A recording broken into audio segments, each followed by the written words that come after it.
All right, you're driving along. It's a beautiful day, 70 degrees out, windows down, scenic route, and wah, wah, wah, check engine light. Is there an engine problem? Or maybe not. Welcome to this AMSOIL tech tip. You know, a check engine light pops up on your dash. It may not be an engine problem. You could have a transmission problem. You can see up here a P0750. That's a trouble code, and that would cause that check engine light. But that P is for powertrain, the 0 is generic, and then look at that 7. 7, 8, and 9 are all transmission codes. So you may have a P07, a P08, or a P09 related to the transmission, and yes, you will get that check engine light. Well, what's happening? Well, you have all these different sensors, shift solenoids, output, input, pressure control, torque converter control, all kinds of things going on inside of that transmission. What can you do? Well, you can do a good visual inspection. Just go down to the transmission, take your pan out and be careful.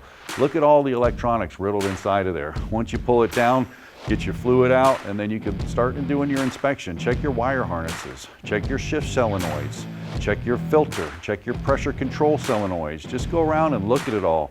Sometimes some of those wires get chafed, sometimes some of the solenoids are loose, or that trouble code will give you a direction inside that transmission to go to. But when you do that, you want to use quality fluid, because you know, that transmission ain't gonna work at all without fluid, because everything is driven by pressure. Yep, this is a fluid-powered unit, so the oil is doing a critical job on that one. The killer is, and you'll agree with me, I think, on this, is heat. The transmission gets too hot, the oil gets too hot, it starts to oxidize and it turns into a varnishy, sticky mess that isn't going to do all of those things inside that transmission. So the key is to get the oil to be able to carry all of that load. Okay, so the key there is, as we've discussed before, is starting with good building blocks. So that's the base oil, and then the antioxidant component we add to the oil.